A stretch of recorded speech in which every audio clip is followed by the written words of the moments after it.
Good day.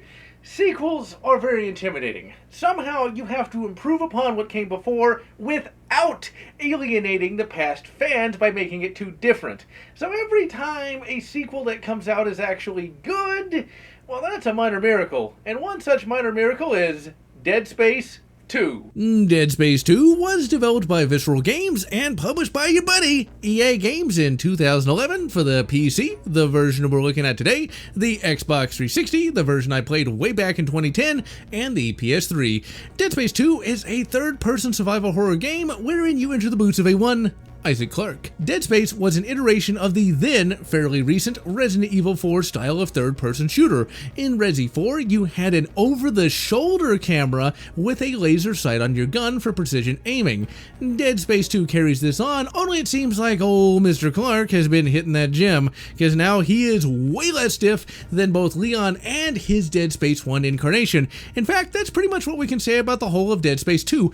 Everything in this game has been tuned up and tightened up to really fix the flow. Dead Space was notable at the time for not having a HUD. Instead, everything is displayed via Isaac's character model. Want to bring up a menu? You hit a button and it displays in front of Isaac's face as a hologram. Neat concept, but wouldn't he just have it inside his helmet? Whatever, it's cool, so I'll allow it. The game is purely survival horror. No regenerative health to be found here. You get a good number of weapons, but just like with the first game, you could pretty much breeze through the whole game with the plasma cutter, and if you had a previous save from Dead Space 1, you could get the Dead Space 1 cutter. You can do more with kinesis this time around. You can pick up oddly useful bits of trash and necromorph bits to use as spears. However, I only did this rarely, as I was never really in any danger of running out of energy. Like in Dead Space 1, you have stasis, and this allows you to freeze enemies, and once again, I never use this much outside of a few scripted encounters.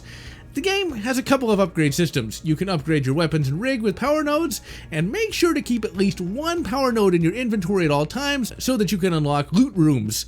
The ultimate upgrade for the weapons in this game is a special attack. The cutter gets a fire bonus. The rig no longer needs to have its air upgraded, as you start with a pretty high amount from the get-go.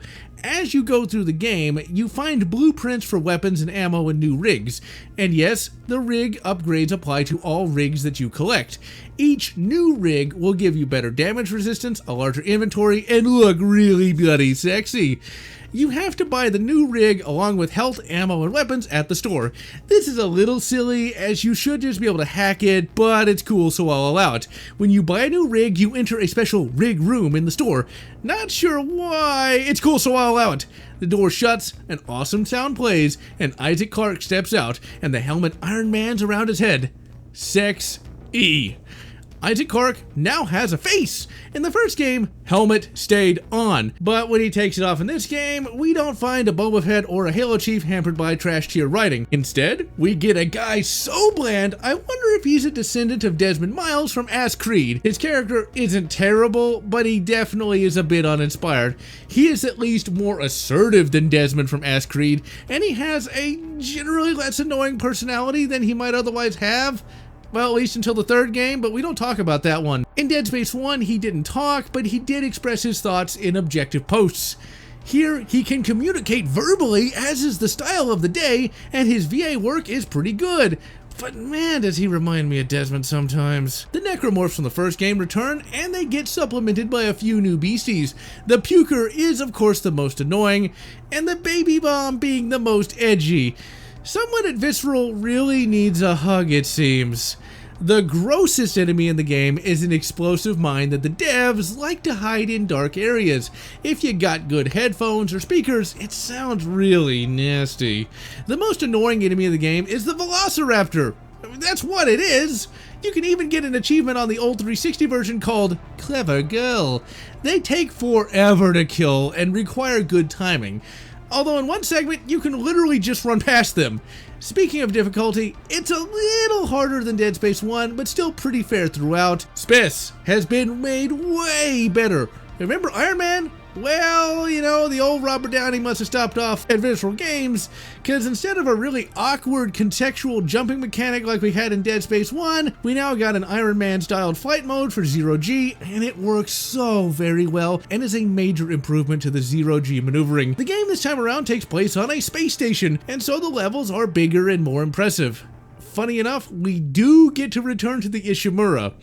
You can see the Resident Evil roots again with the save system. You have to go to save points, and they are scattered throughout the game. In the first game, they took the form of camera lenses, and here they just are a hologram of the station. You gotta wonder what old Isaac makes of these things. Dead Space 2 introduces junction boxes that you have to fix in order to open doors, among other things. And since you have to fix these things in real time, the tension is turned up tremendously. The epic moments from Dead Space 1 return. These are moments where it looks like you have a cutscene, but instead you still gotta play the game. As you would expect, I got killed a few times with that back when I first played the game. These are not too annoying, and they never go on over long, and you never have to try to shoot asteroids in this game. The villain this time around is Director Tideman. He used Isaac for nefarious purposes and now wants him dead. In addition to that guy, you also have the Scientologists. They want to spread markers and the Necromorphs and are trying to hunt down Isaac. To fight these nefarious bastards, Isaac gets a buddy named Ellie, and thankfully she is not a foul-mouthed Mary Sue. You also have to contend with a crazy guy named Strauss, and he tells you that he knows what happened between the time of Dead Space 1 and 2. Can Isaac stem the tide and save humanity? Dead Space 2 also shipped with a multiplayer, and believe it or not, I played it back in the day, and it was legitimately fun. Essentially, you had Team Deathmatch. You had guys in rigs versus Necromorphs, and each Necromorph had their own abilities. I sank more than a few hours into it, and it was a great bonus to an excellent game. The hype for Dead Space 2 was real. There were commercials, the videos, all of it painted a picture of a game that would have no equal. It was one of the first event games for me, as by the end of 2010, I was more aware of gaming news, and thanks to the internet, I was more connected to other gamers than ever before, and my best friend at the time and I were psyched to play the latest entry in the Dead Space saga, and we both blasted through it in a few days. Not because it's a short game, but because it was a time when we were in college, and thus able to do all-night gaming binges. Coming back to the game today, I gotta say that Dead Space 2 did everything right, and is a worthy sequel to Dead Space 1. I prefer the first game as it's a bit scarier, but the second game is still a top-tier Alpha Prime game, and considering what happened after this game, I like to see Dead Space 2 as the true end of the series. If you've never played it, get it for cheap on Steam, and blast some Necromorphs back to hell. Graphically, good God, this game looked amazing back in 2011, and it still looks damn good today. Isaac is super detailed, and the Necromorphs are bloody gross. Levels are filled with nice detailing, although I will admit that the textures have aged a bit, and the faces look a little bit like flesh blobs. I remember the Assassin's Creed games of the day having the same problem as well. The PC port works well and can even be played on the Steam Deck. Just like with the first game, I never had any crashes to desktop, and I never had any slowdown either.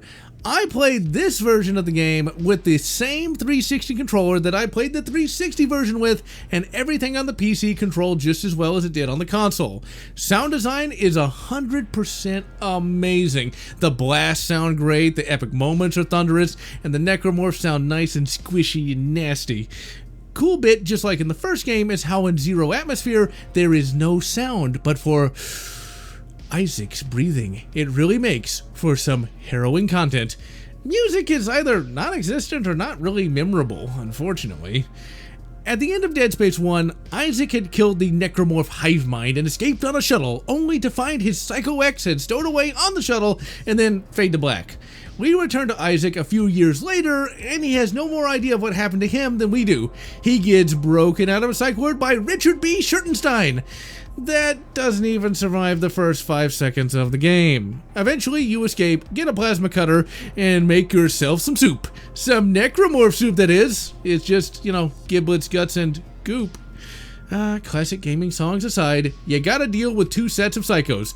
Religious loonies on one side, they go away pretty fast and are replaced by the looniest people of them all, government bureaucrats.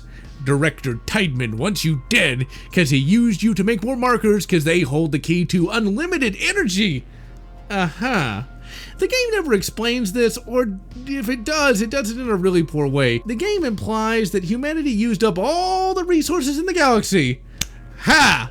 Now, maybe they could have said that humanity was running out of fuel for its faster-than-light ships and that the markers would fill the gap. Okay, that would make some sense, but the game never says this, leading me to wonder if Tideman has never heard of, oh, I don't know, solar-powered satellites? You eventually meet up with a girl named Ellie, and you gotta earn her trust. Eventually, you gotta try and help a crazy guy named Strauss. Strauss does go nuts, and he tries to kill you and hits the drama button on your helmet so his screwdriver of craziness can get to you, but of course you prevail. All throughout the game, Isaac is dealing with mental health issues pertaining to his psycho girlfriend, and he will see her pop up around here and there, and she will taunt him like a bitch. After some misadventures, including one where you have to stab your eye in a QTE, you face down the psycho bitch and take her down in a fairly easy fight, and then you gotta take down Tideman in another super easy fight. Isaac then sits down to die, as the station is, of course, gonna blow. But he is saved at the last minute by Ellie, and in a funny scene, he looks at Ellie on the escape shuttle in a manner similar to the ending of Dead Space 1. A good ending to a good game. Dead Space 2, bloody well rocked. And if you haven't booted it up in a few years, I highly recommend getting back in there and making some Necromorph soup. And as for me, my headcanon will always be that Isaac and Ellie flew off into the sunset to live happily ever after. And so, I'm GeneralLotz, wishing you good Resident Evil 4 and good Resident Evil 5, or whatever makes you happy. If you enjoyed this video, please consider subscribing, and please consider leaving a like or a comment, as the algorithm desires your soul. And I want to thank all those fans who have supported this channel, both past and present.